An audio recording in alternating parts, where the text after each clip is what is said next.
Olho para a cruz e para a cruz eu vou do teu sofrer participar,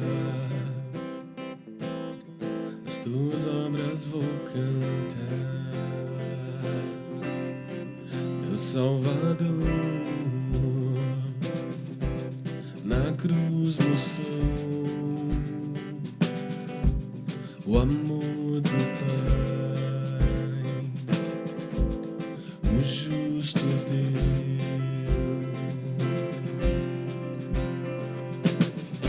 Pela cruz me chamou, gentilmente me atraiu e eu, sem palavras, me aproximo, quebrantado por teu amor.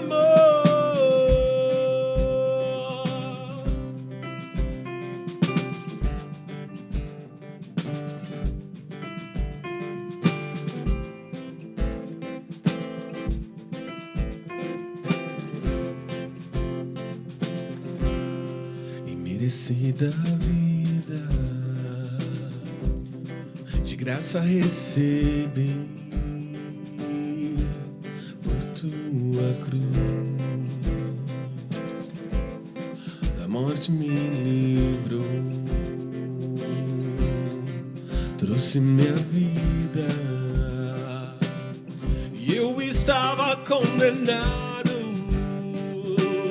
mas agora pela cruz eu fui reconciliado. Pela cruz me chamou, gentilmente me atraiu e eu, sem palavras, me aproximo, quebrantado por teu amor. Pela cruz me chamou, gentilmente me atraiu e eu, sem palavras, me aproximo, quebrantado por teu amor. Impressionante é o teu amor.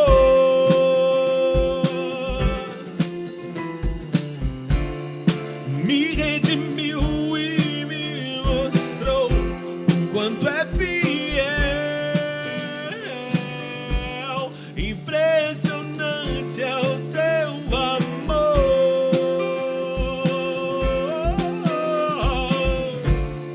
Me redimiu e me mostrou o quanto é fiel.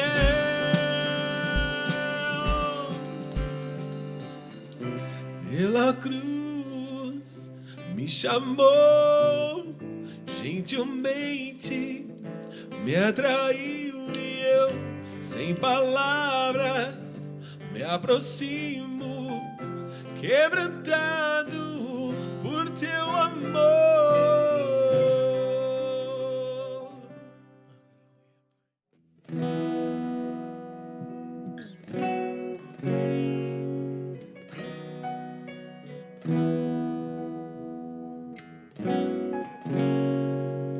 Quem é esse que vem nos abraçando? Quem é esse que vem nos constrangendo com o olhar? Ele é tão sábio, ensina em amor. Ele é tão manso, cuida dos corações. Quem é esse que vem nos abraçando? Quem é esse que vem nos constrangendo com o olhar? Ele é tão sábio, ensina em amor. Ele é tão manso, cuida dos corações. Ele entrou em casa, ele está à mesa, ele nos observa, sabe sabe que o esperamos. E ao partir o pão, os nossos olhos se abrem e reconhecemos quem tu és. Ao som da tua voz, os nossos corações queimam de amor, queimam de amor. Nós arrumamos a casa, perfumamos ela toda, nós preparamos a mesa. Tome o lugar de honra, nós arrumamos a casa, perfumamos ela toda, nós arrumamos a mesa. Tome o lugar de honra.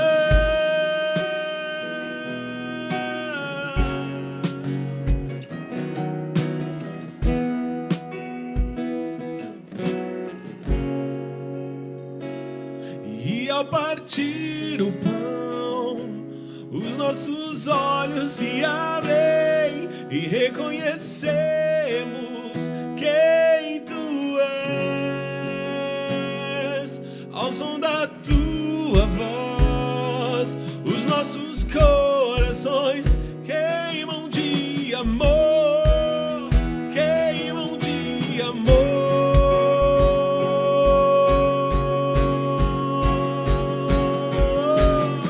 Nós arrumamos a casa, perfumamos ela toda, nós preparamos a mesa. Tome o lugar de honra, nós arrumamos a casa, perfumamos ela toda, nós preparamos a mesa. Tome o lugar de honra. Tome o lugar de honra. Tome o lugar de honra.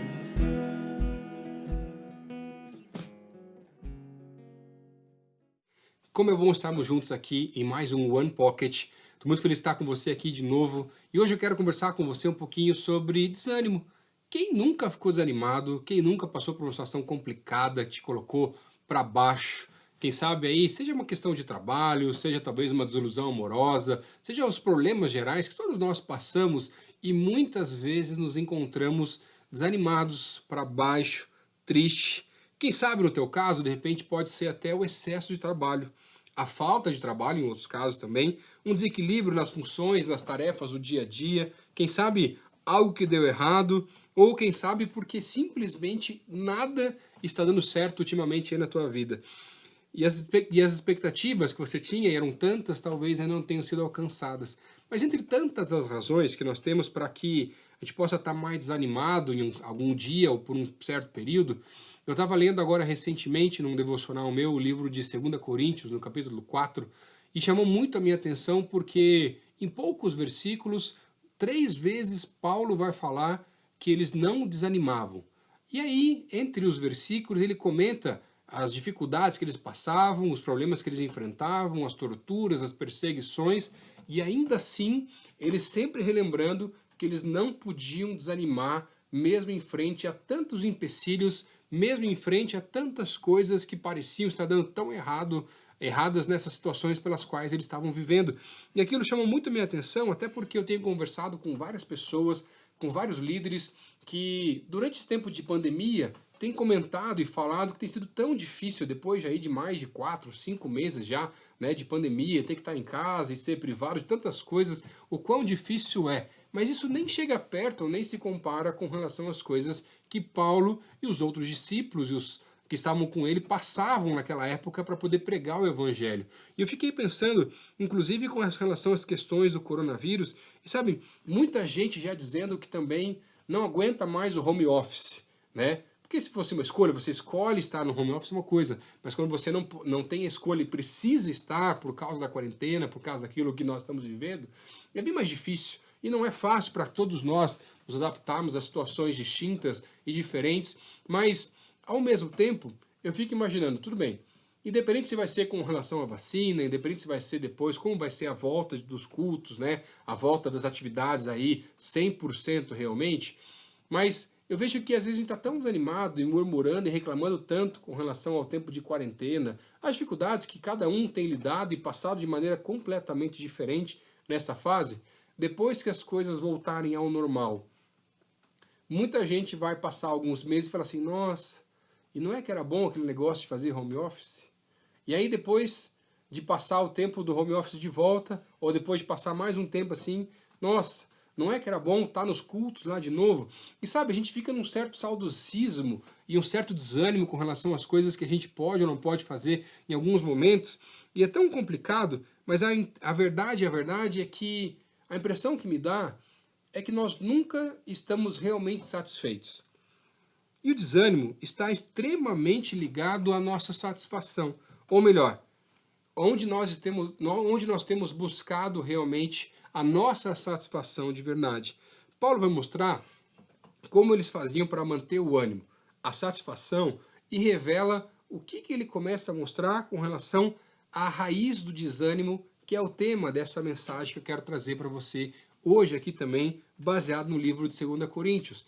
Eu quero ler só os versículos que vão falar sobre o desânimo, para você ter um pouquinho uma ideia de como Paulo estava trazendo essa situação.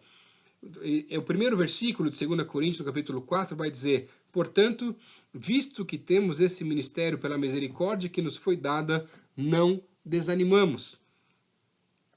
Segundo texto, 2 Coríntios 4, agora de 8 a 9. De todos os lados somos pressionados, mas não desanimamos. Ficamos perplexos, mas não desesperados. Somos perseguidos, mas não abandonados. Abatidos, mas não destruídos. Por isso, não desanimamos, embora anteriormente estejamos a desgastar-nos. Interiormente estamos sendo renovados dia após dia, pois os nossos sofrimentos leves e momentâneos estão produzindo para nós uma glória eterna que pesa mais do que todos eles. E esse último versículo aqui que eu li, já o finalzinho do texto, os versículos 16 e 17. Em um único capítulo, Paulo consegue falar 3 vezes para que a gente não venha desanimar em meio às batalhas, às lutas, às situações, independente das quais nós podemos estar vivendo no ministério e também na nossa vida. E sabe, é interessante quando a gente olha para esse texto, que eu vejo que nós precisamos alinhar algumas coisas a respeito com relação ao reino de Deus, para que a gente não venha desanimar, segundo os conselhos que Paulo mesmo coloca aqui também nessa carta. E o primeiro conselho que Paulo coloca é que nós precisamos alinhar o nosso propósito, baseado aí no primeiro versículo dessa carta com relação ao desânimo. E essa é uma boa pergunta. Qual que é o seu propósito? Para que você vive? Sabe, tem um amigo meu que ele dizia que o objetivo de vida dele, o propósito dele, era poder ganhar ou chegar a ter pelo menos R$1 milhão antes dos 30 anos de idade. E no caso dele, ele conseguiu. E sabe o que ele fez depois? Continuou tentando fazer mais e mais em menos tempo, porque o objetivo dele, na verdade, se tornou, ou o propósito dele se tornou gerar riqueza. Que não tem nada de errado nisso, se o propósito não é gerar riqueza, mas a riqueza pode ser usada para abençoar outras pessoas também, assim como a mesma pessoa. Mas a maior questão é que muitas vezes o nosso propósito, ele está totalmente fora daquilo que o reino de Deus tem com relação à nossa vida. E é isso que Paulo começa a colocar aqui, por isso que eu e você precisamos alinhar o nosso propósito com relação ao porquê que nós estamos aqui neste mundo e o que nós podemos fazer para abençoar cada vez mais e mais pessoas, não simplesmente na igreja, mas também no seu trabalho, na sua casa e em todos os ambientes que você convive também. Para algumas pessoas, o propósito pode ser juntar dinheiro. Para outros, formar uma família, adquirir algum bem, quem sabe completar alguns estudos, conseguir um determinado trabalho, crescer, desenvolver ou conseguir uma vaga em algum lugar. E não tem nada de errado com essas coisas. Só tem errado quando alguma destas outras coisas se coloca no verdadeiro propósito da nossa vida, que é, segundo a palavra de Deus, em 2 Coríntios, no capítulo 5, versículo 9, que nós fomos criados com um propósito para agradar a Deus. Será que em tudo que você tem feito, você tem realmente agradado a Deus? Eu estava atendendo uma jovem aqui na igreja um tempo atrás, e aconteceu uma experiência que nunca tinha acontecido comigo antes, pelo menos, e ela veio falar para mim que ela estava tendo um sonho, já fazia algum tempo, que ela estava querendo muito poder acertar, muito poder seguir a Jesus, mas ela estava desanimada, frustrada, porque muitas expectativas e coisas que ela queria que já tivessem acontecido na vida dela ainda não tinham acontecido. E ela começou a relatar esse sonho para mim, e ela dizia assim, nesse sonho, pastor, é como se fosse eu mesma, num campo aberto, ainda muito jovem, com 5 ou 6 anos de idade, mais ou menos, e como se tivesse uma cruz, e nessa cruz, embaixo da cruz, Jesus estava lá, não pendurado na cruz, mas embaixo. E é como se Jesus estivesse lá de braços abertos para me receber, mas todas as vezes que eu me chego perto dele, eu não abraço, por mais que eu sinta que eu queira abraçá-lo, ficar perto dele, eu chego perto e dou a volta e continuo só brincando e dando volta ali um pouquinho mais próximo, como uma criança realmente ali naquela idade, 5 anos de idade. E naquele momento foi muito interessante, porque à medida que ela relatava aquele sonho, eu nunca tinha experimentado isso, Deus me visitou e me deu o significado daquele sonho. E aí eu comecei a falar para ela assim, ó, eu nunca passei por isso, eu sei que a Bíblia mostra que é possível, mas eu queria te mostrar o que Deus está querendo te mostrar de verdade através desse sonho. E foi interessante porque, através do sonho, Deus começou a revelar para aquela jovem que, na verdade, ela precisava amadurecer para poder se aproximar de Jesus. E enquanto ela continuasse a lidar com as coisas da vida, ainda muito imatura, ou simplesmente como uma criança, ela nunca ia poder estar tão perto de Jesus o quanto ela gostaria. E enquanto os desejos do coração dela, ou o propósito do coração dela, estivessem nas coisas que são desejos infantis e coisas de criança, e não o propósito eterno, ela nunca ia conseguir estar tão próxima assim de Jesus. E foi tão forte aquilo de mostrar que é tão importante a gente conseguir encontrar e entender no Senhor Jesus quais são os nossos propósitos de verdade e como a gente pode viver para agradar ao Senhor, seja fazendo aquilo que nós fomos fazer, mas sempre com esse propósito de agradar ao Senhor em qualquer coisa que nós possamos fazer. O segundo conselho que Paulo coloca é que nós precisamos alinhar como que nós lutamos as nossas batalhas. É interessante que Paulo faz uma comparação nesse texto, que nós somos como vasos de barro que dentro disso recebem a glória de Deus, e esses vasos são muito frágeis, porque aquilo que está dentro de nós, o próprio Deus, é muito maior do que qualquer tipo de vaso ou qualquer pessoa poderia realmente suportar, e por isso que a graça dele é tão grande. Mas, ao mesmo tempo, ele vai mostrar para nós que em meio às dificuldades, em meio às lutas, muitas vezes nós estamos desanimados porque nós nos cansamos por não nos acharmos tão capazes assim de realizar a obra, de trabalhar, de fazer qualquer coisa na nossa vida, e até mesmo, muitas vezes, também por nos acharmos autossuficientes demais. E sabe, eu não sei como é para você, mas eu preciso volta e meia lidar na minha vida para não ficar trabalhando mais ainda do que eu já trabalho. Eu tenho uma certa dificuldade de ser um pouco mais workaholic, então volta e meia eu preciso começar a me policiar para poder não passar demais. Já passei por umas fases difíceis na vida, até de chegar a ter estafa, algumas coisas assim, por trabalhar demais realmente. Desde antes de ser pastor, já em outros trabalhos que eu já tive na minha vida. Mas eu lembro que ano passado eu estava trabalhando tanto, na verdade, e estava um pouco desequilibrado. E aí eu estava indo fazer um casamento num sábado à tarde, num sítio aqui um pouquinho mais distante da cidade de Curitiba, em torno de 1 hora mais ou menos aí o percurso até o local. E eu lembro que eu estava numa fase muito feliz da minha vida, mas ao mesmo tempo eu estava dirigindo aquele carro tão triste, feliz pelo casal, que não tinha nada a ver com a história, mas tão triste porque eu estava tão cansado, e eu precisava aprender a descansar em Deus, e às vezes eu não conseguia porque eu começava a atropelar e fazer tantas coisas, que na verdade era como se naquele momento eu escutasse uma voz dizendo assim: vira o volante do carro, joga o carro na ribanceira, acaba com a tua vida, por que você está vivendo? Olha aí, você não está aguentando, você está aí chorando no carro, dirigindo para fazer um casamento que ninguém está sabendo. E sabe, aquela voz falando no meu ouvido, e algumas vezes pensando até na possibilidade. E aí quando eu cheguei naquele lugar, fiz o casamento, foi uma bênção. E quando eu voltei para vir embora, eu entrei no carro de volta, e aí eu falei assim, cara, como é que eu não percebi antes que eu estava lutando uma luta ou uma guerra com as armas erradas? E era Satanás tentando tirar minha própria vida, me jogar contra o meu próprio desânimo, contra tantas coisas assim. E aí, o mesmo caminho, o trajeto que eu tinha feito, chorando, triste, desanimado, ouvindo essa voz tão ruim na minha mente, eu voltei glorificando, adorando e louvando o nome do Senhor no carro, porque eu consegui entender e discernir que eu precisava aprender a lutar as minhas batalhas com as armas certas. E sabe, às vezes eu vejo que tem muita gente cansada, desanimada, porque está lutando as lutas erradas e está lutando com as armas totalmente erradas. As nossas batalhas não são carnais, queridos, elas são espirituais e nós precisamos lutá-las com armas espirituais. Tem muita gente tendo problema em casa porque está tentando resolver as coisas do seu próprio jeito. Está na hora de você começar a dobrar o joelho e a tua guerra você vai ter que começar a lutar de joelho. Não é mais na força do braço, não é mais na força da discussão, não é mais na força do argumento, mas as nossas batalhas são vencidas de joelho. Quanto tempo faz que você não ora pela tua família, que você quer alcançar? Quanto tempo faz que você não quer resolver as coisas em casa e ter paz em casa, mas você não ora por isso, porque às vezes você mesmo já não acredita mais nisso também.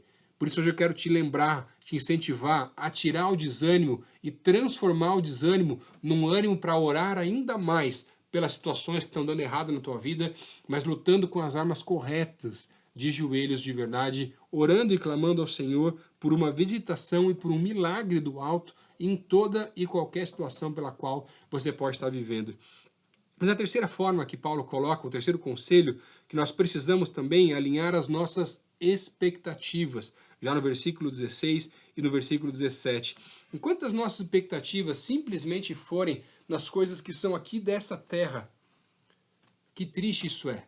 Porque, na verdade, o que Paulo coloca para que eles não viessem desanimar frente a tantos empecilhos que eles encontravam é que, na verdade, eles não estavam acumulando nada nessa terra. E os tesouros que eles acumulavam eram coisas do alto, eram tesouros espirituais, era pensando já no futuro, era pensando já diretamente na eternidade. E quando a gente ajusta o foco, ajusta a nossa visão, e a gente para de simplesmente olhar para as coisas dessa terra e começa a olhar de volta para cima, de volta para Deus, a gente começa a perceber que tem muita coisa que na verdade não faz tanto sentido assim.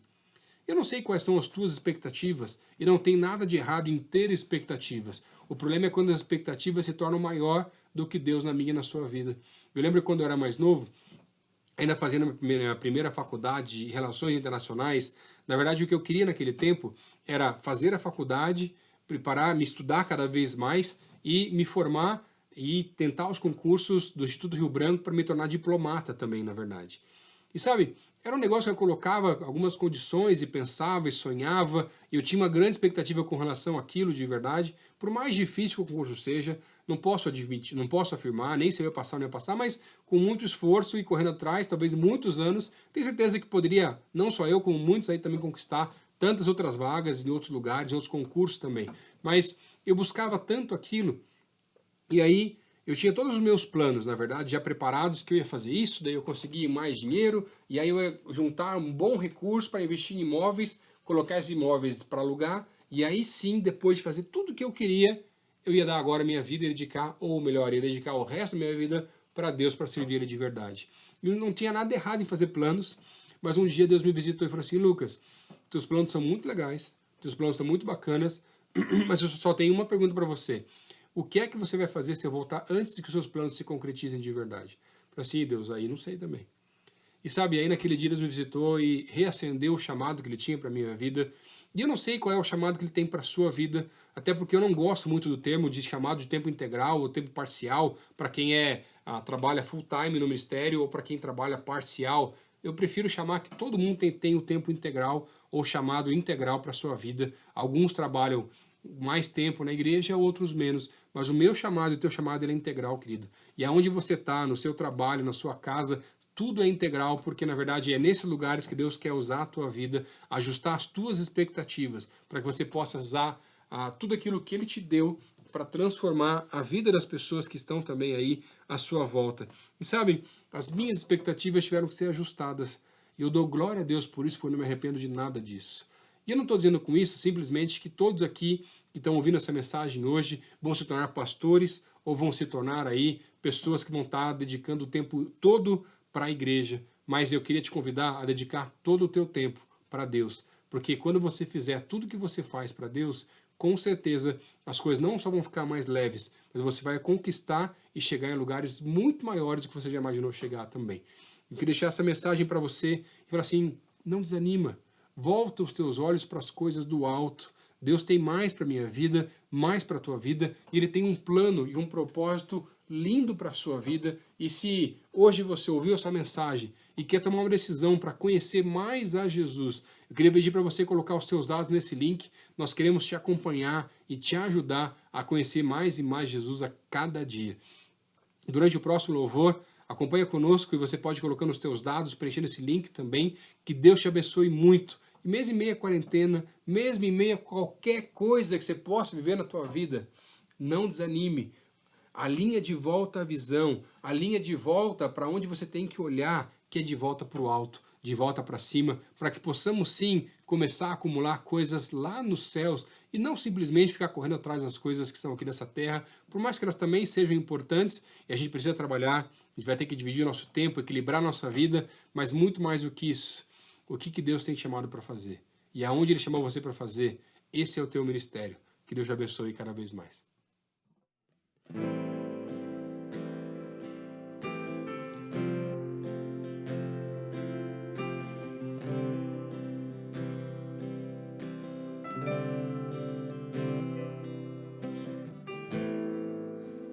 Deus que conhece o meu caminhar,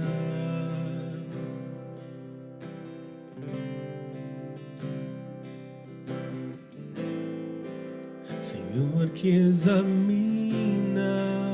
os meus pensamentos,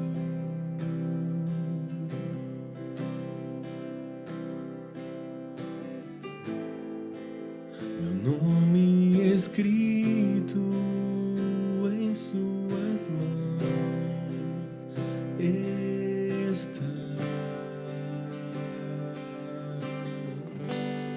Pra onde posso fugir da tua presença? Como posso mentir sabendo que estás aqui?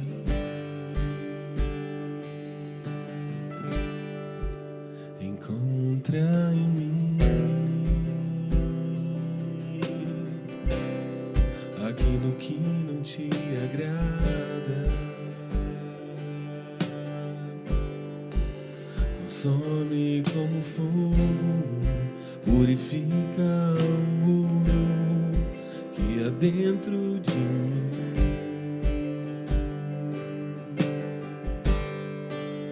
Encontra em mim aquilo que não te agrada e faz de novo, aumenta o fogo que vem de ti.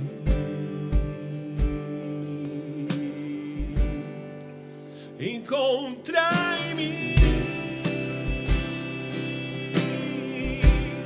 aquilo que não te agrada, consome como fogo, purifica o ouro que há dentro de mim. Encontra em mim aquilo que não te agrada e faz de novo, aumenta o fogo que vem de ti.